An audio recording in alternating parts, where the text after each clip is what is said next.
Hello students, आज फिर से आपका आपके अपने चैनल सुब्रा इंस्टीट्यूट पे बहुत बहुत स्वागत है।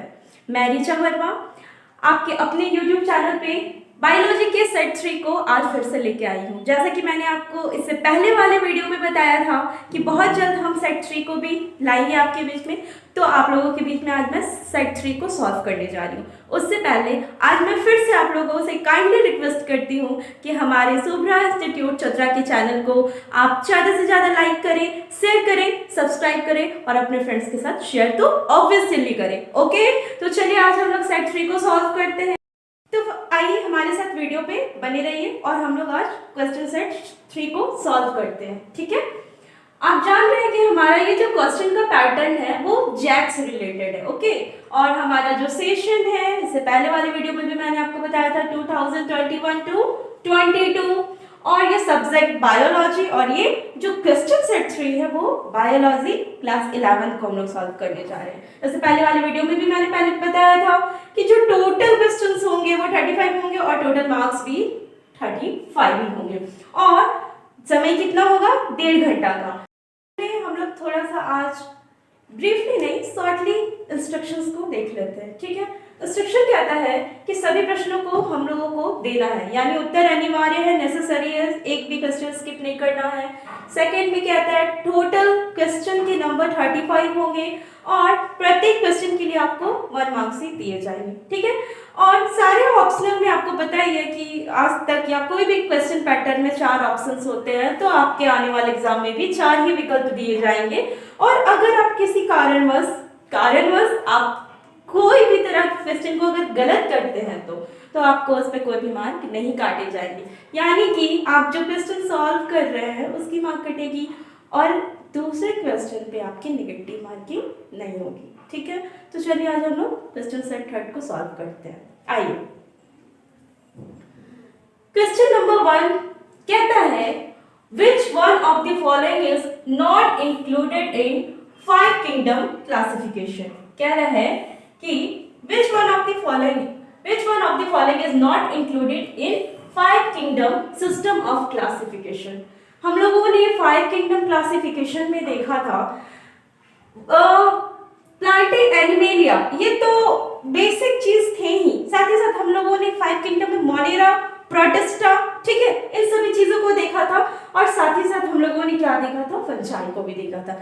लेकिन वायरस को 5 किंगडम क्लासिफिकेशंस में नहीं रखा गया है। ओके, तो ऑप्शन क्या होंगे, option C is the right answer, virus. Okay, next question की ओर बढ़े। चलिए सेकंड क्वेश्चन को सॉल्व करते हैं। कहता है which classification system is based on natural affinities among the organism. कहता है विभिन्न जीवों के बीच पाए जाने वाले संबंधों के आधार पर कौन सा वर्गीकरण है, यानी कि नेचुरल एफिनिटीज। ठीक है, नेचुरल एफिनिटीज के कनेक्शंस को बताया जा रहा है। तो हम लोगों ने नेचुरल क्लासिफिकेशन सिस्टम में नेचुरल एफिनिटीज ऑफ ऑर्गेनिज्म के बारे में पढ़ा है। ठीक है, तो ऑप्शन नंबर नेचुरल एफिनिटीज को नेचुरल क्लासिफिकेशन सिस्टम में बताया गया है, तो option A is the right answer. Okay, आगे बढ़े। क्वेश्चन नंबर 3 कह रहा है casual organism of potato spindle tuber disease is, यानी पोटैटो स्पिंडल ट्यूबर नामक रोग किससे होता है। तो हम लोग जानते हैं कि पोटैटो स्पिंडल ट्यूबर, यानी कि हम लोग इसको चैप्टर 2 में पढ़ चुके हैं कि ये किससे होता है, ये वायरस से होता है। Okay, option A is the right answer. ठीक है, आगे बढ़े नेक्स्ट क्वेश्चन की ओर।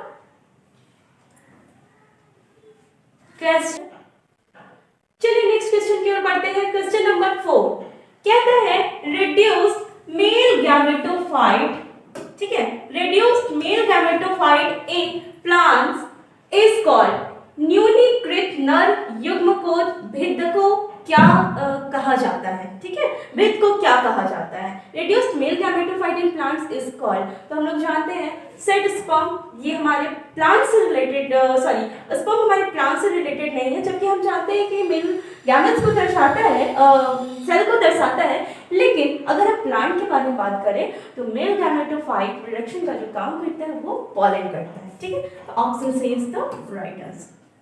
आगे बढ़े क्वेश्चन नंबर 5, ठीक है। नेक्स्ट क्वेश्चन हमारा क्वेश्चन नंबर 5 कहता है the process of double fertilization. क्या कह रहा है? The process of double fertilization is characteristic feature of दोहरा निषेचन निम्न में से किसकी प्रमुख विशेषता है? तो हम लोग जानते हैं कि जो डबल फर्टिलाइजेशन की कैरेक्टरिस्टिक फीचर है वो है एंजियोस्पर्म, ठीक है। तो option A is the right answer, ठीक है। आगे बढ़े, क्वेश्चन नंबर 6 समझ में आ रहा है ना? क्वेश्चन नंबर 6 कहता है cell theory was proposed by. Cell theory किसके द्वारा दिया गया है, यानी कि कोशिका सिद्धांत किसके द्वारा प्रतिपादित किया गया है? तो हम जानते हैं कि सेल थ्योरी को स्क्लेडन एंड सेवन के द्वारा दिया गया है। तो option C is the right answer, ठीक है। समझ में आ रहा है? आगे बढ़े, चलिए क्वेश्चन नंबर 7 नेक्स्ट है। क्वेश्चन नंबर 7 कहता है which of the following is an example of basic amino acid। हम लोग जानते हैं कि अमीनो एसिड को एक कोडोन के तहत क्या किया जाता है, उसे सजाया जाता है, ठीक है। कोडोन के जैसे से जब सजाया जाता है तो वो सीरियल में होते हैं, 3 के सीरियल में होते हैं।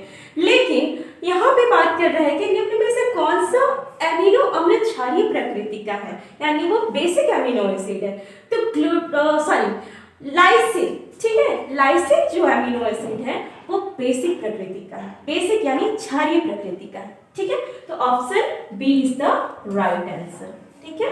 कोई दिक्कत? आगे बढ़े, question number 8 in C3 plants which of the following is primary acceptor of CO2। कहता है C3 पौधों में CO2 का प्राथमिक ग्राही कौन होता है, ठीक है। तो C3 प्लांट में जो CO2 का प्राइमरी एक्सेप्टर है वो है RUBP, ठीक, RUBP, यानी option A is the right answer, ठीक है। आगे बढ़े, क्वेश्चन नंबर 9। क्वेश्चन नंबर 9 कहता है symbiotic nitrogen fixation is associated with. सहजीवी नाइट्रोजन स्थिरीकरण का संबंध किससे है, ठीक है। Symbiotic nitrogen fixation is associated with, तो हम जानते हैं कि इसका संबंध राइजोबियम से है, ठीक है। Option B is the right answer, ठीक है। चलिए नेक्स्ट क्वेश्चन की ओर बढ़ते हैं। Question number 10। Question number 10 question number 10 कहता है which one of the following is a final stage of meiotic prophase 1। meiosis नहीं, meiotic prophase 1 अर्धसूत्री विभाजन के प्रोफेज 1 का अंतिम चरण कौन है? तो हम लोग जानते हैं कि मियोटिक प्रोफेज 1, ठीक है, प्रोफेज 1 प्रोफेज 2 हम लोग पढ़ाई किए हैं। लेकिन कहता है मियोटिक प्रोफेज 1 का जो लास्ट स्टेज होता है, अंतिम चरण होता है, वो होता है डाइकाइनेसिस, ठीक है। तो option A is the right answer, ठीक है। नेक्स्ट क्वेश्चन की ओर बढ़े आगे। क्वेश्चन नंबर 11 कहता है rate of reaction gets double. हाँ, rate of reaction gets double और decreased by half for every dot, मतलब कॉलम चेंज ऑफ अभिक्रिया की दर प्रत्येक के प्रतिवर्तन पर या तो दुगनी हो जाती है या फिर पहले से आधी रह जाती है। तो ये जो रिएक्शन होता है वो 10 डिग्री सेल्सियस पे होता है, ठीक है, चाहे दुगनी होगी या फिर आधी होगी, तो दोनों प्रोसेस में यहाँ पे 10 डिग्री सेल्सियस का ही बहुमूल्य योगदान होता है। तो option number A is the right answer, ठीक है। आगे बढ़ रहे हैं, नेक्स्ट क्वेश्चन, क्वेश्चन नंबर 12, ठीक है। चलिए आगे देखेंगे हम लोग क्वेश्चन नंबर 12 को। क्वेश्चन नंबर 12 कहता है which one is an example of purine, ठीक है, प्योरिन पायरिमिडिन पढ़े हम लोग। तो कहता है कि प्योरिन की बेहतरीन एग्जाम्पल कौन है? तो हम लोग जानते हैं अच्छे से कि प्योरिन में जिस प्रकार से हम लोग पढ़े हैं दो चीज़ों को, एडेनिन गुआनिन, और पैरामिडिन में जो हम लोग साइटोसिन थायमिन पढ़े हैं, है ना। तो यूरेसिल को भी पढ़े, थायमिन के स्टेट पे हम लोग यूरेसिल को पुट करते हैं, ठीक है ना। तो कहता है कि प्योरिन के एग्जाम्पल कौन है? तो हम लोग जानते हैं कि प्योरिन के एग्जाम्पल एडेनिन होते हैं, यानी option B is the right answer. Next question की ओर बढ़ते हैं। Question number 13 loss of chlorophyll leading to yellowing of lips, ठीक है। पर्णहरित में हाश के कारण पत्तियों का पीला हो जाना क्या कहलाता है? जब लीफ येलो हो जाते हैं। कब हो जाते हैं? जब उसमें से हरित लवक यानी क्लोरोफिल अपने कलर पिगमेंट को खो देते हैं। तो ऐसा कब होता है? ऐसा क्लोरोसिस की वजह से होता है। जब क्लोरोसिस पिगमेंट हट जाता है क्लोरोफिल में से, तब क्या होता है कि पत्ते अपने रंग को खो देते हैं और वो येलो कलर में चेंज हो जाते हैं। तो option A is the right answer. चलिए नेक्स्ट क्वेश्चन की ओर बढ़ते हैं। क्वेश्चन नंबर 14, ठीक है। क्वेश्चन नंबर 14 क्या कहता है? हीमोग्लोबिन एग्जिबिट्स, हीमोग्लोबिन प्रदर्शित करता है, किस चीज को प्रदर्शित करता है हीमोग्लोबिन? तो haemoglobin quaternary structure of protein को प्रदर्शित करता है। तो option D is the right answer. ठीक है, ठीक है, समझ में आ रहा है? आगे बढ़े। क्वेश्चन नंबर 15 देखेंगे। क्वेश्चन नंबर 15 कहता है The stage at which cells remains metabolically active but no longer proliferate is called। कोशिका विभाजन की वह अवस्था जिसमें कोशिका उपचायी रूप से सक्रिय होती है पर विभाजित नहीं होती। तो ऐसा सिर्फ और सिर्फ जीरो फेज में होता है। कब होता है ये? जीरो चरण में ऐसा होता है। हम लोगों ने पढ़ा है ना, G1 phase, G2 phase, senescence phase वगैरह वगैरह हम लोग ने पढ़ा है इसको। तो कहता है कि ये जो प्रोलिफरेशन प्रोसेस जो होता है वो जीरो फेज में क्या होता है? लंबे समय तक नहीं होता। ठीक है ना? तो option C is the right answer. Next question की ओर बढ़ते हैं। क्वेश्चन नंबर 16 कहता है maximum absorption by chlorophyll A occurs. आगे बढ़ते हैं क्वेश्चन नंबर 16। ठीक है, क्वेश्चन नंबर 16 क्या कहता है? कहता है maximum absorption of chlorophyll A occurs in. पर्णहरित ए का अधिकतम अवशोषण किस क्षेत्र में होता है? यानी कि जो क्लोरोफिल ए है वो ज्यादातर यानी कि अधिकतम मैक्सिमम एब्जॉर्ब कहां पे होता है? तो ये ज्यादातर एब्जॉर्ब ब्लू और रेड रीजन पे ही होता है। ठीक है, तो option A is the right answer. ठीक है, आगे बढ़ते हैं। Next question, question number 17। ठीक है, क्वेश्चन नंबर 17 को हम लोग सॉल्व करते हैं। आप लोग हमारे साथ बने रहे। क्वेश्चन नंबर 17 कहता है एम्ब्रायोसाइट कंसिस्ट ऑफ भ्रूण कोश किससे मिलकर बनता है? ठीक है, तो हम लोग जानते हैं कि जब एम्ब्रायोसाइट बन रहा होता है, ठीक है, तो उसमें 1 एग सेल भी होते हैं, 2 सिनर्जिड और 2 पोलर न्यूक्लियाई भी होते हैं, 3 एंटीपोडल सेल भी होते हैं। तो हम ऑप्शन डी को टिक करेंगे, है ना? तो ऑप्शन डी यानी ऑल ऑफ दिस हमारे राइट आंसर है। Option D is the right answer. Next question की ओर बढ़ते हैं। Question number 18 which one of the following is colourless plastid. Colourless मतलब जिसमें कोई रंग ही ना हो। ठीक है, वाटर फ्लोट, ट्रांसपेरेंट। तो कहते हैं निम्न में से कौन सा लवक रंगहीन होता है? हम जानते हैं क्लोरोप्लास्ट तो रंगहीन नहीं होता है ना, क्लोरोफिल पाए जाते हैं। क्रोमोप्लास्ट भी नहीं होता, एल्यूरोप्लास्ट भी नहीं, लेकिन जो ल्यूकोप्लास्ट होता है, ल्यूको से ही हम समझ रहे हैं वाटर, यानी उसमें कोई कलर पिगमेंट नहीं। ठीक है, तो ये ल्यूकोप्लास्ट में क्या होता है? वो प्लास्टिक में कलर नहीं होते, यानी कि वो कलरलेस होता है। तो option C is the right answer. Next question की ओर बढ़ते हैं। Which one is not a type of chromosome? ठीक है, based on the position of centromere। Centromere की पोजीशन को लेके बात करता है। कहता है सेंट्रोमेयर की अवस्थिति के आधार पर गुणसूत्रों को हम भिन्न भिन्न वर्गों में बांट सकते हैं। क्या कर सकते हैं? भिन्न भिन्न वर्गों में बांट सकते हैं। निम्न में से कौन सा गुणसूत्र इसके अंतर्गत नहीं आता? है ना? तो हम लोगों ने मेटासेंट्रिक को देखा है, सब मेटासेंट्रिक देखा है, एक्रोसेंट्रिक को देखा, लेकिन यूसेंट्रिक को नहीं देखा। यूसेंट्रिक नहीं आता। तो option D is the right answer. Next question की ओर बढ़ते हैं। चलिए, question number 20 sunlight is essential for photosynthesis demonstrated for the first time by. कहता है प्रकाश संश्लेषण के लिए सूर्य का प्रकाश जरूरी है। सबसे पहले इसे किसने बताया? है ना, सनलाइट के लिए जो फोटोसिंथेसिस वो बहुत जरूरी है, लेकिन इस कथन को सबसे पहले किन्होंने बताया? ठीक है, तो इस कथन को सबसे पहले इंजन हाउस ने बताया था। ठीक है, किन्होंने बताया था? इंजन हाउस को। तो यानी option A is the right answer. अब क्वेश्चन नंबर 21 की ओर बढ़ते हैं। 21 क्या कहता है? कहता है इंटरफेस इज ऑल्सो कॉल्ड, है ना। इंटरफेस को और हम लोग किस नाम से जानते हैं, तो इंटरफेस को हम लोग रेस्टिंग फेज के नाम से भी जानते हैं, यानी option B is the right answer. अगले क्वेश्चन की ओर बढ़ते हैं। चलिए देखेंगे क्वेश्चन नंबर 22। क्वेश्चन नंबर 22 कहता है in a protein end terminal amino acid is, है ना। प्रोटीन संरचना में एन छोर पर स्थित अमीनो अम्ल होता है, कौन सा होता है, तो हम लोग जानते हैं कि अंतिम छोर पे प्रोटीन में 4 अमीनो एसिड बेस्ड होते हैं, 4 अमीनो एसिड, तो option D is the right answer. ठीक है, नेक्स्ट क्वेश्चन की ओर बढ़ते हैं। क्वेश्चन नंबर 23 कहता है which of the following is not associated with N2 fixation, इनमें से कौन नाइट्रोजन स्थिरीकरण में संबंधित नहीं है, नाइट्रोजन स्थिरीकरण यानी फिक्सेशन से संबंधित नहीं है। तो हम जानते हैं कि एज़ोटोबैक्टर तो है ही नाइट्रोजन फिक्सेशन में, इनका बहुत बहुत बहुमूल्य भूमिका होता है। रोडोस्पाइरलम का भी होता है, एनाबाइना भी होते हैं, लेकिन क्लैमिडोमोनास को हम लोग नाइट्रोजन फिक्सेशन के लिए नहीं देखे, है ना। तो option D is the right answer. ठीक है, आगे बढ़े। Question number 24। क्वेश्चन नंबर 24, ठीक है, चलिए देखते हैं। Which one is a characteristic feature of phylum Chordata? निम्न में से कौन सी विशेषता कशेरुकी संघ से संबंध रखता है, ठीक है। Which one is a characteristic feature of phylum Chordata?